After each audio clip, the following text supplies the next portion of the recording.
qu'est-ce qu'il fallait faire à 8 ans quand on vivait dans une maison où quelqu'un n'était pas en sécurité pour nous?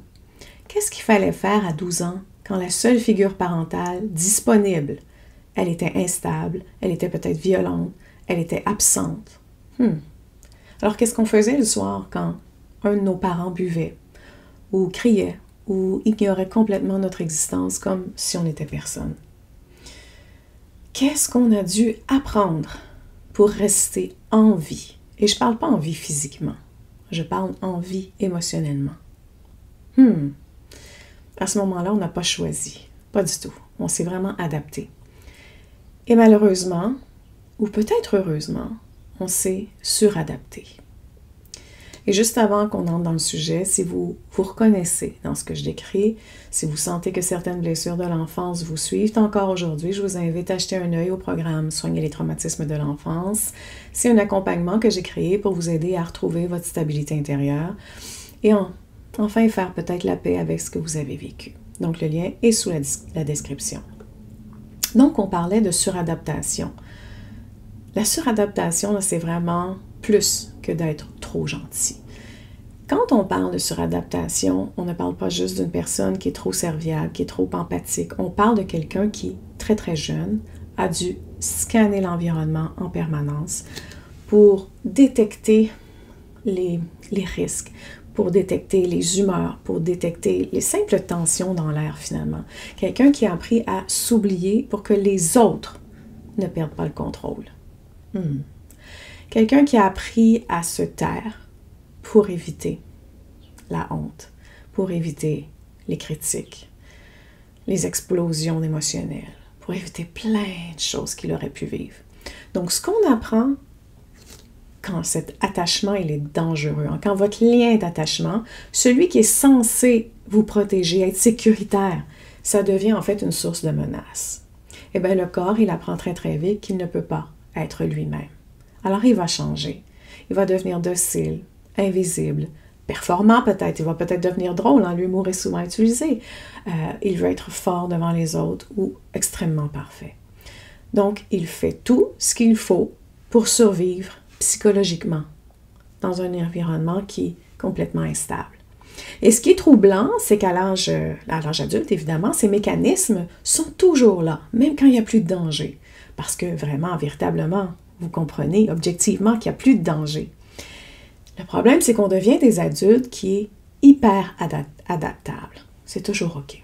Toujours en contrôle, mais à l'intérieur, c'est pas du tout ça, c'est qu'on est figé. On sait plus ce qu'on veut. On ressent même plus ce qu'on ressent.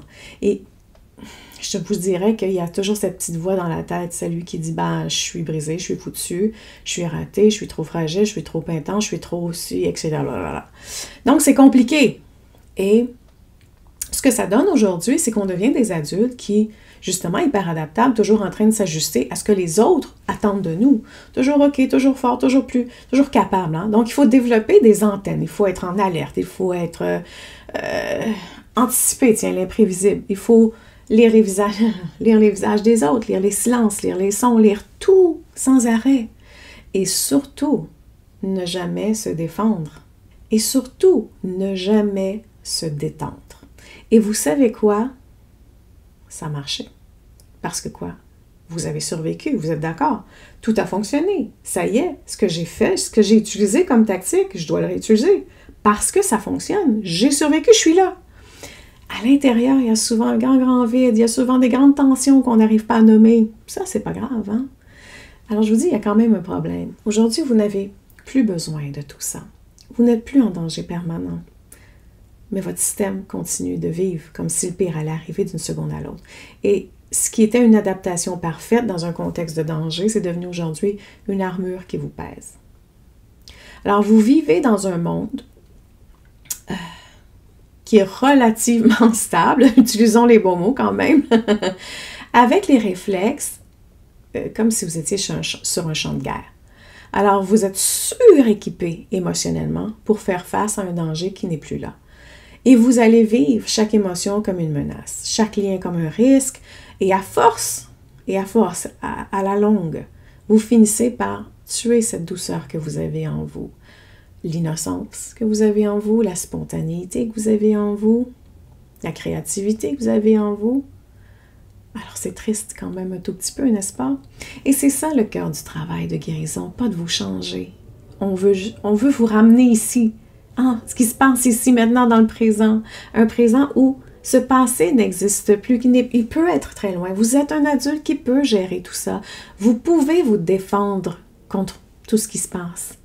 C'est un présent où vous pouvez ressentir, exister, vous détendre. Donc, on peut passer des années à croire qu'on va bien. Je vous le dis. Il y en a plein qui le font et il y en a plein qui vont le faire jusqu'à leur mort. Jusqu'au jour où certaines personnes vont se dire « Hey, c'est quoi, je sais plus ce que je veux. Je sais pas ce que je ressens véritablement. »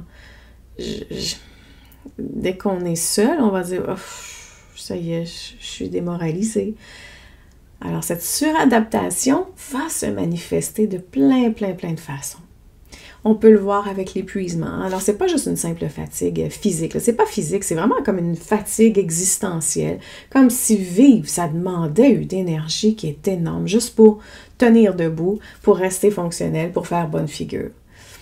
C'est aussi des relations à sens unique. Et oui, alors vous allez donner, parce que vous allez toujours vouloir combler les besoins des autres en vous disant, ben, si je comble les besoins des autres, les miens seront comblés au final.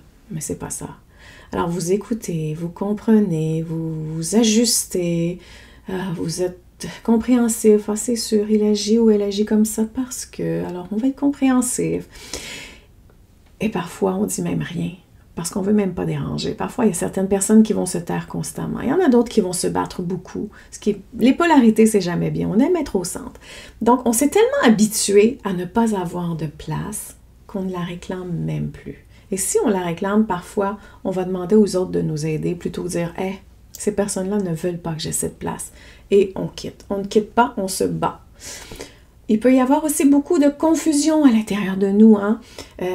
On sait ce que les autres veulent. Mais moi, qu'est-ce que je veux réellement? Aucune idée. Et on se pose des questions à l'infini. On a passé tellement d'années à se modeler selon ce que les autres voulaient, à l'extérieur de nous, finalement, qu'on ne sait même plus ce qui vient de soi, ce qui est de soi, ce qui est réel.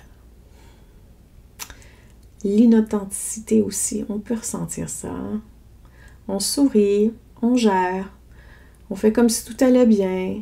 À l'intérieur de nous, on se sent complètement fou. Hein? C'est comme s'il y a une autre version de nous, de soi, qui est plus vraie, qui est plus vivante, qui est plus inaccessible, malheureusement.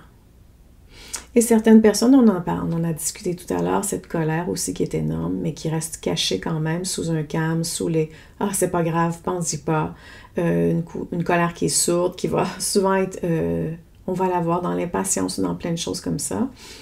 Et ce sont souvent des émotions qu'on n'a jamais eu le droit d'exprimer. Parce que quand on était petit, la colère, c'était dangereux, alors on l'a enfouie, mais elle est toujours là. Et c'est important de le dire, c'est pas une maladie, c'est pas une faiblesse, c'est vraiment une réponse qui est tout à fait normale à un environnement qui était anormal. Je vous dis aussi, c'est pas une fatalité, parce que ce qui a été appris peut se transformer. Et ce que vous ressentez aujourd'hui, vous n'avez pas continué à le porter seul.